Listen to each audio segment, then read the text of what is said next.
Hey everybody, welcome to the show. This is Esther L, and always I'm joined by Erica. And today, what we're going to talk about is are you actually valuing what you're worth? Or so, what does that mean? Are you receiving what you're worth? You know, when you're out in the workforce, exactly what are some techniques to get the money that you deserve based on the value that you're putting out into your community? So, Esther, I'm going to let you start, and I'm going to go on mute. How you doing today, Esther? I'm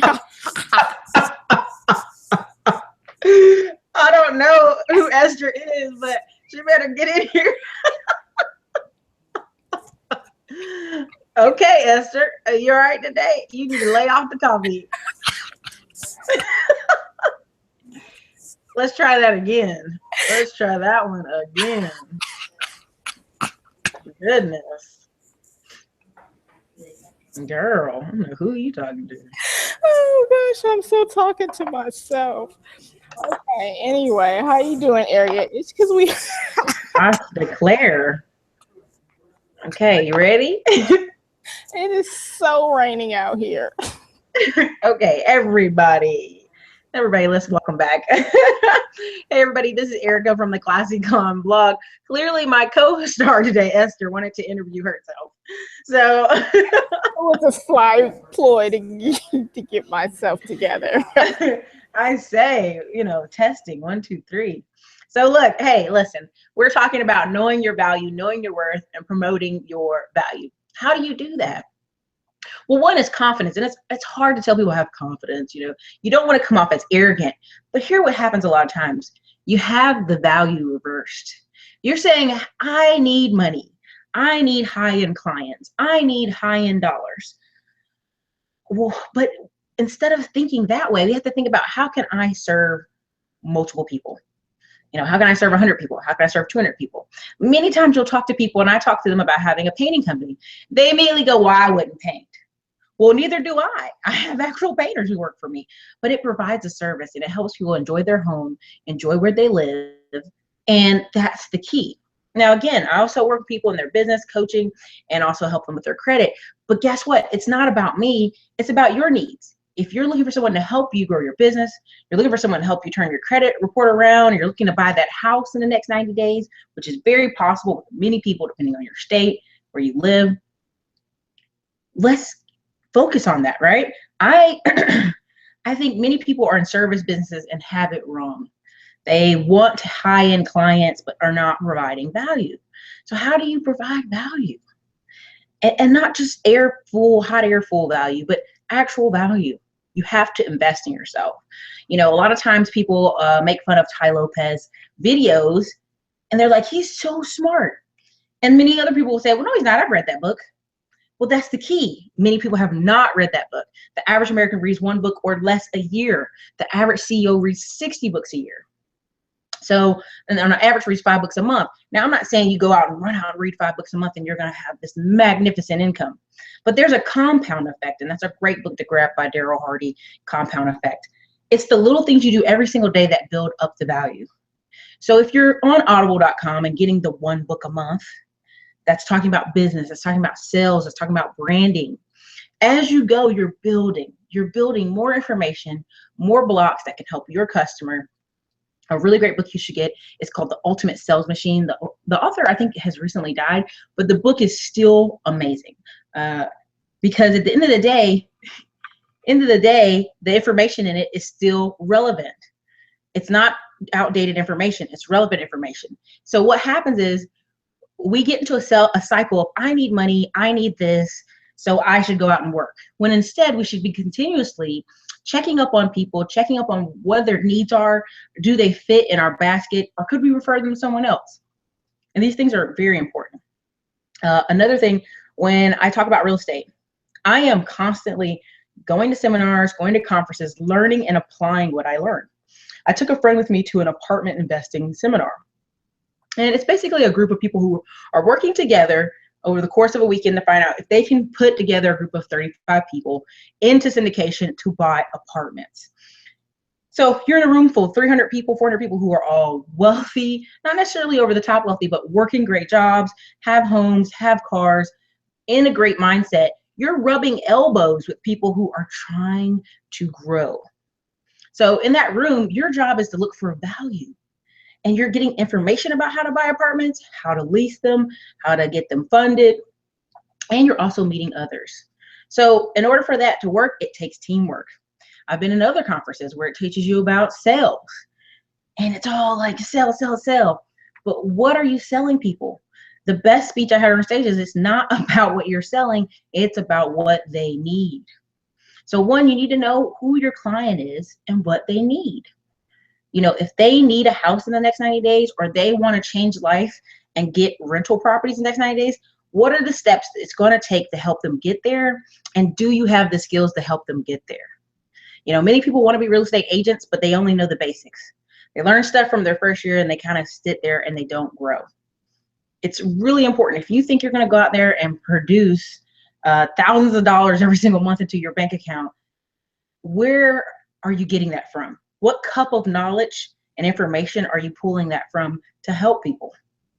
So, Esther, I'm going to let you. I saw you were laughing, so I want you to come back in. Well, I was laughing when you said he's dead now. I was like, oh man. Well, sometimes people think, well, the book didn't come out last month, so it ain't relevant, and that's not true. You know, information, you know, core, basic, great information lasts a lifetime. Simple things. What's the name of that book? How to Influence People and Make Friends. That book is from 1920s, still timeless. You know, so a lot of the techniques people are applying, they still work today. And if I tell someone says, hey, Ericka, I want to be the best, whatever, gymnast, CrossFit, whatever, I would be suggesting for them to 2 times a week investing in that direction, right? So we want to tip the scale so that your knowledge is valid, your experience is valid. You know, you can't teach people how to be a personal trainer if they're not even in the gym to learn or getting experience themselves. Same thing goes with us recording these videos. These videos get better and better each time because it takes experience, it takes skill, it takes compound effort to keep producing quality videos. So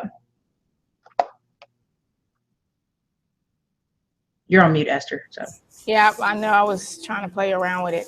Hey, so listen, what I really want to talk about is a little something different. It's about valuing yourself.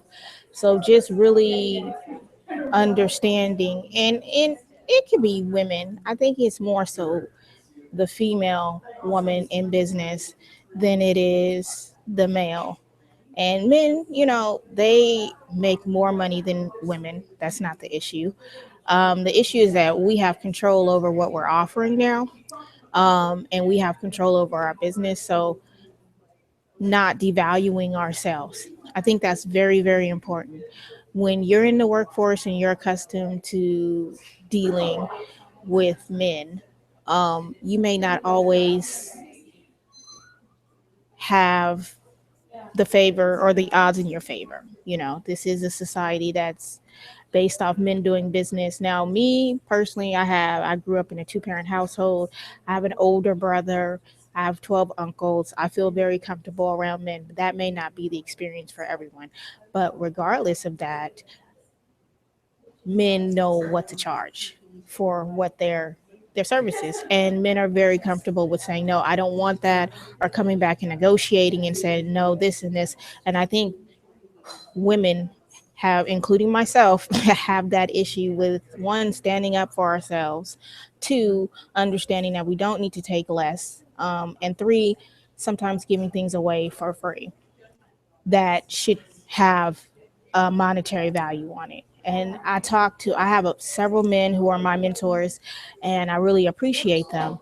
But they all say, and they don't know each other, but they all often say people value what they pay for over what you give away.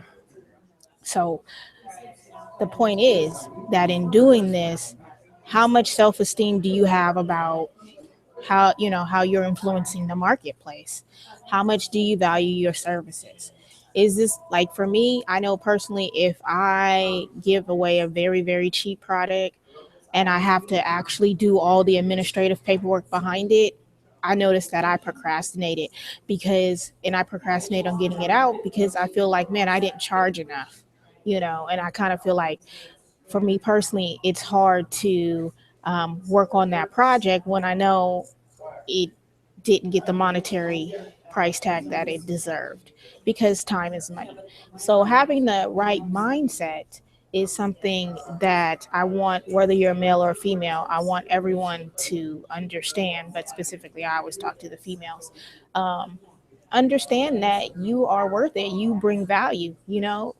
Erica, me and you just had a whole situation, and you want to speak a little on that roughly? I know you didn't expect to, but I think it's important for people. You're on mute, but I think it's important. You're like, I know I'm on mute. I don't want to talk about it. Come on off mute. So we are, anytime you're in business and you're on online business, and a lot of people see I have YouTube videos, thousands of YouTube videos, well, just 1,200 videos. But when the traffic comes in, it depends on the price point of the person. And a lot of times I want to cram a ton of value into a lower price, thinking, oh man, I really want to help people. But when people are really ready to help themselves and take it to the next level, like if you're saying you want to invest in apartments, you want to invest in land, you want to invest in all these things, but you can't even pay small fees, I'm making an exaggeration here, $50, $100, then you're really not ready. Because what happens is when you're ready, the teacher appears. So a lot of times I'll get clients who say, well, I've been watching these things online, but I really need help to focus. Or I have a business, but I'm struggling in sales. So what happens is you sometimes have the tendency to want to give them a deal. You want to make a deal for them because they're really excited about your product or excited about your services. And you have to fight that. You have to say, listen, this is the price that it is. I got no, look, there's a joke that Grant Cardone always says, I have no more money to give you. like when you say this is the price, there's no money for me to give you here, right? So you have to bring something to the table. And a lot of times you'll have clients say, well, how am I going to make my money back? Well, how am I going to flip this stuff? How am I going to make it right returns? And they have to understand that what they're buying and what they're starting is a lifelong difference, right? They're changing their life financially, information-wise, and sales and tactics. So it's important for you to hold your value. And there's a great book, Mika Brzezinski, Know Your Value. A lot of times it shows women, she's right, women go to job interviews and they don't challenge the numbers. I personally have friends here in Austin, Texas, who went on Glassdoor after being hired, didn't challenge the offer, and were making $20,000 less than their coworker. And trust me, you do not feel good for the rest of the year working that job when you know that. Another friend, she came in entry level, making 40 grand. The closest guy next to her was making 70 grand. They both left school at the same time. What happens is the boss would just throw out a number and let you throw out your number.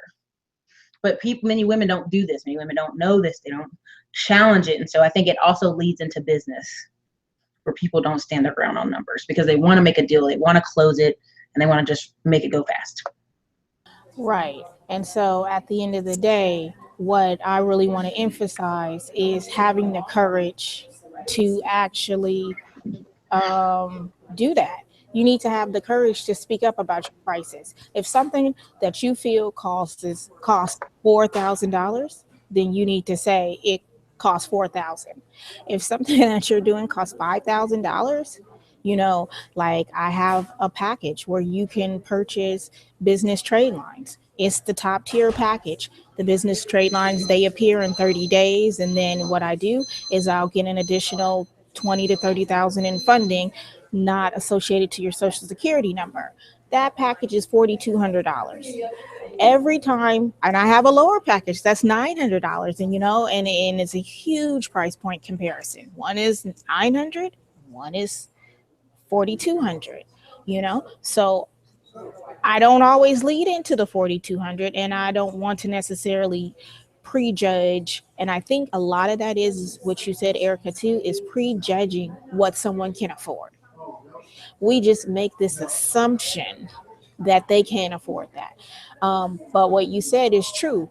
People are going to buy what they want to buy, And I was just listening to Dr. Dennis Kimbrough. He was talking about why is it hard for Black people to, or no, the interviewer asked Dr. Dennis Kimbrough, the author of Think and Grow Rich. He said, Why is it that black people don't understand the economics of money? And Dr. Dennis Kimbrough said, hold on, that's not true.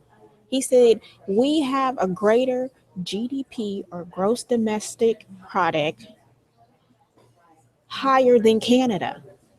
Now, when he's saying we, he's referencing African Americans.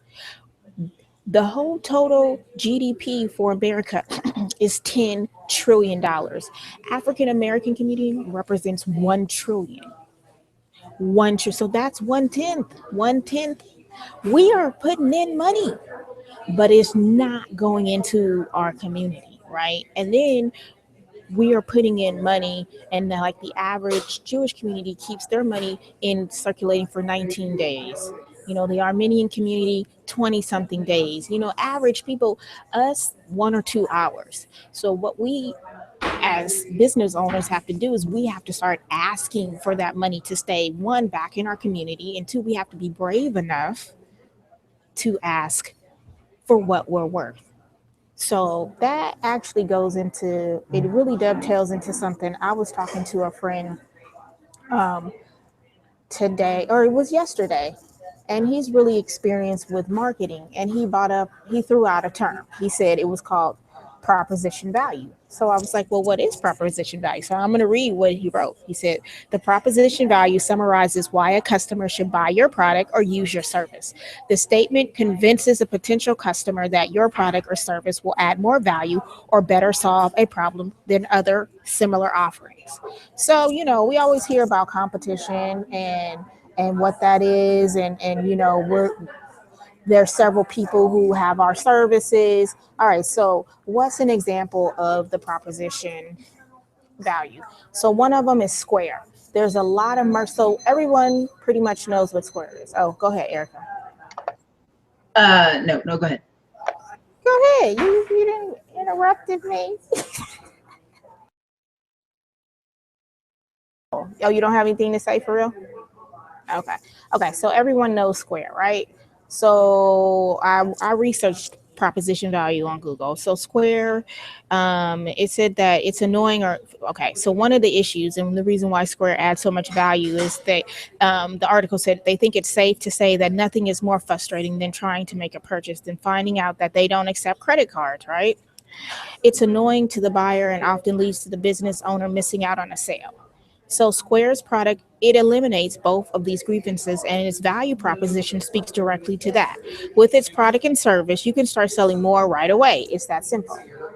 So anyone that has Square, you're at little trade shows or you're at the coffee shop and someone says, hey, I offer consulting, and you're like, whoa, how much is it? Oh, it's $100. So what does Square do? It makes merchant access, having a merchant account accessible to everyone, right? So they send you a little thing, you pop it in your phone and do.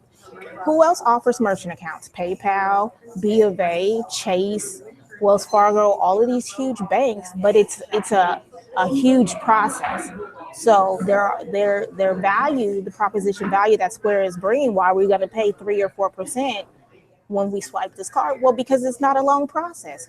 We type out a 2 second application, and bam, and I can run up to $50,000 a month in credit card transactions. It's so easy. So it's the same thing with Uber. What is Uber? What was the cumbersome process with calling a taxi cab, man? You used to could call a taxi cab, and man, okay, so I'm gonna call about an hour ahead. I'm gonna go iron my pants. I'm gonna jump in the shower. I'm gonna grab something to eat, and dang, the taxi should be here. And then what was it? Sometimes the taxi showed up and sometimes it didn't, right? Okay, absolutely. So what's the thing with Uber? Okay, so Uber says, hey, anybody in your area, we turning them into an actual taxi cab. Anyone that's yes, Erica. I was gonna say Uber actually solved racial inequality in New York. If you were a black guy and your number one concern was I can never get a cab, or you're a black guy who lives locally and say you can never get a cab when you're out at the club or you're at the side of the street kind of waving your hands and you're not getting service, Uber killed that. Like Uber killed that weight. And so it's like the taxi cab guy who decided to his own personal beliefs, instead of picking up every driver that was available, has now, lost significant money. But I love it because I get in cars with people and I speak, and it's like I'm meeting a cross section of all kind of people: Koreans, Indians, people first to America, and it's brought to you by an app. So that's what I thought was so amazing about that. It really just cured a problem that was in New York and other cities. And the proposition value, like you said, is hey, if I'm black, I can still catch a cab because that cab is going to come. And it's not a cab, it's someone's private car. And then, like you said, you meet people. But that's an extra proposition value. Their main proposition value was I get on my app. Uber is so dependable. I know that there's in my area that there's gonna be a car within 3 to 10 minutes. Like I actually am so dependent on Uber that I get livid if it shows up on my phone 8 minutes. Are you serious? Oh my gosh, that's how reliable Uber is. And an average 2 mile trip for me in my area, you got to remember I'm in Oakland, is on average $3.99. I put it under my business. So I get a deeper discount than people who utilize the personal account. I was gonna say, last night I only had one issue as I was waiting at the very cold outside, and my driver sent me a message saying I'm stopping to get gas. I want to say, no, the app says you're 3 minutes away. You are not stopping to get gas. And I actually did cancel it and got a different driver. So, I mean, I love it because if it was a taxi, would I know he was late? Would I know he was stopping for gas? No. There's actually an app where the person and you can speak. Also, I think it solves a lot of issues of where people don't connect with each other, right? Like they're complaining that Americans are kind of living in separate lives. You live in this neighborhood, I live in this neighborhood. But those apps actually bring people together, just like Instacart, just like many of the others. Go ahead. Right. So Uber's proposition value is awesome. It's cheap, it's quick, it's reliable, and you can count on it to come pick you up. You have very few problems with Uber on a whole. I can't account. So how do you get a great proposition value, right? So you have to have your product or service. It has to solve a problem. We've already killed that. What benefits can the customer expect? And why customers should buy from you over competitors, right? That's what my friend said. And those are the three basic things the article said is the whole component of a proposition value. So let's take my company, for example. We offer a product. The majority and the proposition value in my instance does not necessarily fit with what's going on because for me, I'm bringing a service that a lot of people did not think was available. They didn't necessarily understand one, the need for a corporation. So I'm bringing, well, why do you need it? You need it for asset protection and you need it so you don't get sued. But most of all, you need it for tax benefits, or not most of all, but in addition, you need it for tax benefits.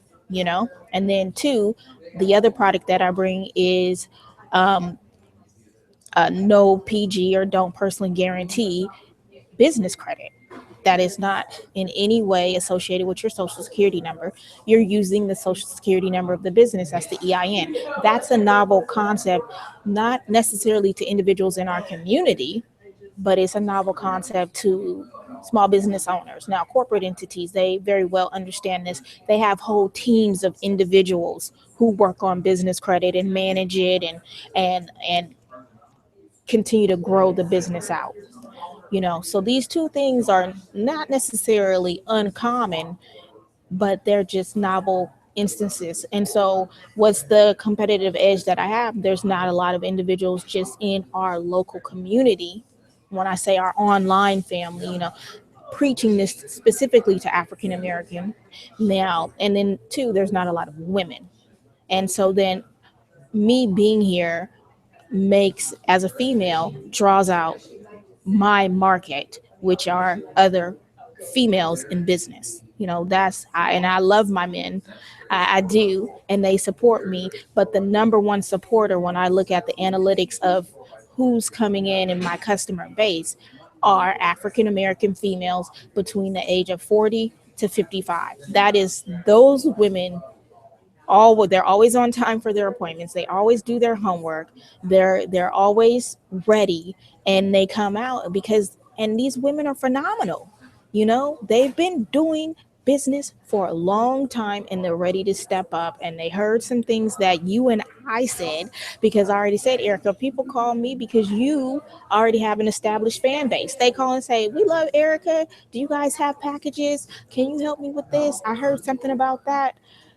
So we are reaching the people, but the point is that that competitive edge right now is that there are not a lot of females, one, and then two, African American females, Ericka, that are talking about any of the topics that we're talking about, which brings encouragement and draws people out. And then we're infusing bravery into these, into our target base, so that they call us and they're like, hey, this is what I want to do because I've heard you speak about it. So I've gotten enough courage. So um, that's it for me. I know you got to go to a party. Well, I was going to say on that topic of courage, what happened is watching other people, and everybody knows my background, military mother, military towns. I had friends who had Korean moms who, did the flea market thing or had a small business. And some people would go, oh, flea market. They were making money every weekend and making their sons and daughters work and make money as well. When they graduated high school, their parents put them as authorized users on $100,000 credit cards. And before you know it, a lot of them got 25,000, 35,000 credit cards and have been in business since high school, since getting out of high school. And I feel like there's such a lack of knowledge, maybe not just in the African American community, but in the Latino community. There's just a hunger for like, hey, I know there's a secret. I know there's a way to get more capital, because what is it? The number one reason businesses go under is lack of capital. That's a part of why I do this, is because I was there once. I lost a coffee shop because of the road getting tore up for almost 2 years. So I understand the need for capital, I understand the need for credit and wanting answers. And when people are ready, I love wanting to work with them. And that's kind of why I do it. And so we can finish it back up, Esther. Yeah, and for me personally, the reason I do this is I got sick and everything rested on my shoulders. That's why I am so adamant about systems, because you want to have control. That's beautiful, but that's not realistic. I just got through meeting with a client upstairs from the coffee shop. I come, or to the tea shop, it's black owned. And so upstairs, she's a Russian woman. She's real good. She's making this probiotic drink out of beets. I love it. I found her a restaurant that wants to wholesale it. I said, well, why don't we do a private label? You know, you don't have the wherewithal to manufacture your probiotic drink. They have a full staff. They have access to wholesale beets at a low count. You know, let them manufacture it. But I want it this way. You know what? You can't have it this way. It's just not going to be realistic if you want to grow. Let those people, I said, what we need to do is we need to copyright your recipe and we need to license the recipe out. And you let them worry about how they want to deal with their operation under the private label. As long as they're making the probiotic drink enough to satisfy your current customer base, there's no reason why we need to have all of this control. I say it's impossible. You're not meeting your quotas. I said you could at least cash flow extra 500. We could charge these people an additional 500 just to use the recipe every month. Go ahead. I was going to say she probably could do more than that. I think I told you the story how the guy I interviewed, he created this stick that basically connects your phone to the TV. And he brought his friend to Walmart. His friend had this amazing plastic kind of Tupperware-like invention. Walmart's like, hey, great working with you, but we want to take the patent, and what we're going to do is we're going to sell, you name the number. If it's 1 million units a year for $1, then that's what it is. We have to send you $1 million check every year. But, we're going to have majority of control doing A, B, and C. You're just going to be getting these nice royalty checks. The guy actually said, no, I want to have more control and sell it in different places other than Walmart. I mean, he literally just blew a deal. I don't know what he thought. Maybe he's been watching too much Shark Tank, but my friend was just like, I will never take him to another big name person ever again, because licensing is so powerful. I mean, 9 times out of 10, he might have just got sucked under the Tupperware brand, and you may have never even used this product, but it doesn't matter. They would have had to pay him $1 million each year because of the usage, the volume of Walmart, the size of Walmart, it being in X number of Walmart stores for sale. there's a magnitude of power when you license something. Look at Donald Trump. So your person may make even more than that, depending on how far and wide she can do it. So that was all I was going to add to that. Absolutely, right? So that's a valid point. But this goes back to what he felt he was his value. You know, we don't know. It wasn't worth the $1 million. It just wasn't for him. We don't know his mindset. He might have been, this is my life's work. I don't want to devalue by the mentality of Walmart. We don't know. Now, for me, honey, I'd say 1.2 and let it ride. Ain't not that Take valuable. your million and go invest in other things. Take your meal and invest in your next project. Take your meal and invest in the community beside you or something. Take your meal and do free talks to colleges talking about how you made a meal off Walmart. I mean, there's there's so many ways to do it, is why I'm like, but that is the book E-Myth Revisited. The difference between being a business owner and being a technician, someone who wants to have control, self-employed, they want to put their hands to it, they want to touch it, they want to have control over the whole thing. It's a difference, but I get what you're saying. And I get what you're saying too. So then that just wraps up very nicely about value and what one. So just recapping, how are you propositioning yourself? What's your proposition value?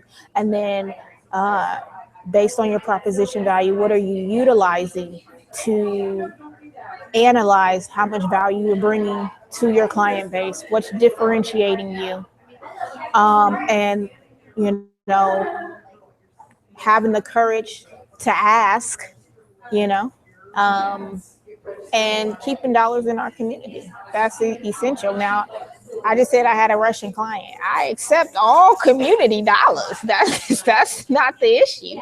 The issue is, where am I gonna spend my money at? So, and royalties. Oh, that's it. I had Greer. Shout out to Greer. She's a fan. She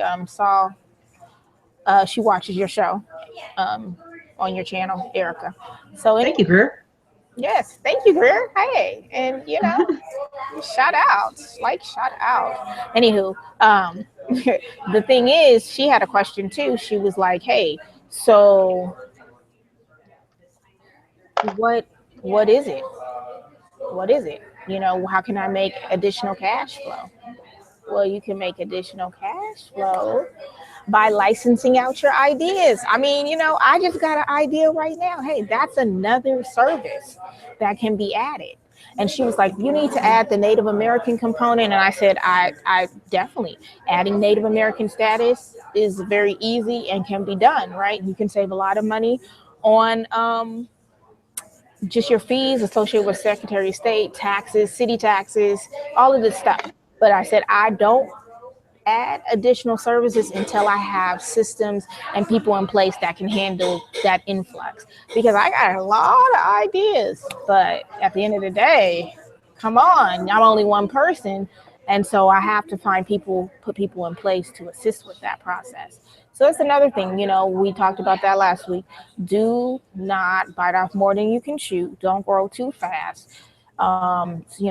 Just stay there. And that's a part of your proposition value too, is being able to service all your clients without them being Well, yes, well. I rather serve 10 clients a year at $3,000 than 1,000 clients at $50, right? Because at the end of the year, I may not be able to serve those 1,000 clients well. You know what I mean? Because the clients I serve for higher price or clients I serve with in-depth service, this could be an ongoing relationship. You know what I mean? So I have no idea what you mean. No.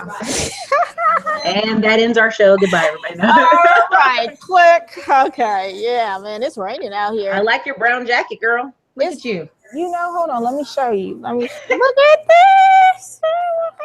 Could you stop trying to get our male viewers something? I thought you just said that was not a good tactic for another TV host. So No, that was. And for the record, I call us a TV host. So if you ever see me, I'm like, I have a TV show, and then YouTube is TV. So I'm fine with it. Oh my gosh, my friend was just teasing me because I was like, "Oh, well, I got a show to do." And so, it's like, "Oh, okay. So, what does that mean, It means that I got to go cuz I Tell got her a you show. have the Esther Erica TV show about business. Oh my goodness, it's Erica Esther.